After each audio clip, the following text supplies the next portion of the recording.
Yo, what's going on, guys? And of course, I'm gonna move this microphone over as I moved over here. Clippers beat the Nuggets, and it was an interesting game as we got to see it be a close one that went down to the wire. But what I've said before, I want to say it again. The Los Angeles Clippers are a legit team to be dark horses if they get past the Nuggets here. And I think the Nuggets are also a team capable of being dark horses. I believe this is the dark horse series. I want to hear your thoughts. If you're a Clippers fan or a Nuggets fan, do you guys agree that these teams both have their strengths and weaknesses, but they both have X factors on their team? And obviously that for both of them, it's Kawhi and Jokic, but they also have other players on the roster that help them. I think the Clippers are just deeper in defense at this time of year is huge.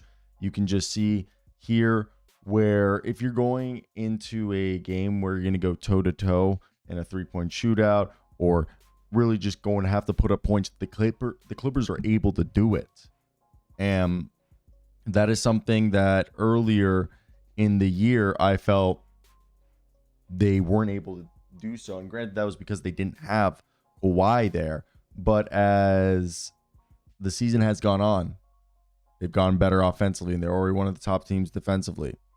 So Kawhi put on a masterclass, 39 points and 15 of 19 shooting. The Clippers stole game 2 in Denver, tying the series 1-1. And it wasn't just vintage Kawhi. It was statement after, I don't know what you would call game 1. Maybe a game that was one they would have liked to have won, but this was a statement win in enemy territory. And the Clippers bounced back from an overtime loss in game 1. Now 23 games without back-to-back losses. 39 points, 5 assists, 2 steals, 4 of 7 from 3, perfect from the free throw line, all in 39 minutes for Kawhi. And the buzzer beating 3 at halftime, which put them at 52-52 when it was a stolen off of Jokic in a late pass. Well, it broke the tie. So either way, this is crazy because that ended Coach Adelman's perfect start to his intern coaching career. Ivica Zubac, 16 and 12 rebounds, 4 assists, shot 60% from the field, just anchored inside versus Jokic. James Harden had 18 points, 7 assists, 4 threes, 2 steals. He kept the tempo in check, was their floor general. He had 13 points from Norm Powell. He didn't have a great scoring night, but he actually tried on defense. He played some good, secondary facilitator minutes, and he actually ended with a not bad box plus minus. Like he ended +8. So I thought I had the highlights going earlier. But with that being said, I think the biggest thing was that the Clippers balanced their attack. They had Derek Jones Jr. and Nick Batum combined for 12 points. And those were key buckets. And Denver fumbled down the stretch. The Nuggets committed. Couldn't speak right there. The Nuggets committed 20 turnovers, including 7 from Jokic. Jokic, 26 points, 12 rebounds, 10 assists. His 19th career playoff triple-double. But also, he had some mistakes. 4 of 10 from the free throw line, including a key one late. The Nuggets just shot 63.6 from the line. If that was the field, that would be amazing. They were 14 of 22. In the final sequence, Christian Brown missed a 3 with 6 seconds left, and Jokic rebounded, but also missed a triple at the buzzer. The Nuggets don't have a supporting cast like the Clippers do. They do some nights, but the other nights they don't. And it's largely depending on if Michael Porter Jr. can be good. Yeah, he had 15 points and 15 rebounds, but it's still not efficient late. Jamal Murray's been better than he was last year, but he's obviously not the bubble Murray or even that championship run Murray. 23.6 assists and only 1 free throw attempt. They had a fast start. They really did. They came out. The Nuggets outscored the Clippers 14-3. in fast break points in the quarter one, but just had 0 fast break points rest of the game. Aaron Gordon and Christian Brown combined for only 19 points on 7 of 20 shooting. That's abysmal. So game 3, we're heading back, or going to, for the first time, to Los Angeles. We're going down there. Game 3. This is huge. You need to go 1-1 at least. You'd like to take 2, but you got to go 1-1 in LA to not allow momentum to shift to Los Angeles side.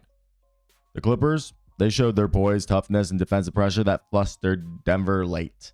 And Kawhi showed that's why I'm here. And I think the biggest thing that you need to understand right here is that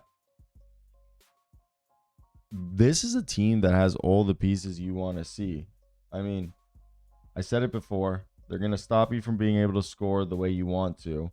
They're going to be able to make you play their way. And they have enough firepower on the squad that if they do feel the need, they can go toe-to-toe with James Harden, Kawhi, and Norman Powell.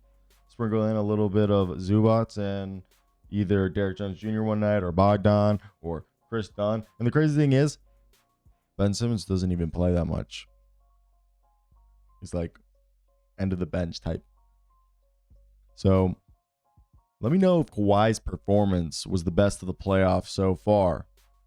And can the Nuggets recover in Los Angeles? I'd like to hear what you have to say. If you made it this far to this part of the video, I'm going to wrap it up right here. But we're obviously going to go to like the 8-minute marker just because YouTube likes that. But what is the problem here? I think one of the things is, and let's just put up this handy dandy little screenshot or graph that we put together. Shout out Python for coding this. That's the cool thing about like once you get coding and stuff, you realize, wait, I can just like make these graphs real quickly on Python instead of going in a video editor and then make a template and all I have to do is like feed in the numbers. Oh God, yeah. So you'll be able to see right here, Clippers aren't typically like a 3-point shooting team like this. They're a lot more at the line, but they're able to play your game. They're also able to go, okay, we're going to go hit the boards. Let's go hit the boards. And I think they're a good team that can chameleon their style of play. And to me, that's kind of like the big thing that differentiates them as a non-contender and a contender. I just don't think the Nuggets are able to do. They just need to run through Jokic and they need to dominate people. I think it's just a lot.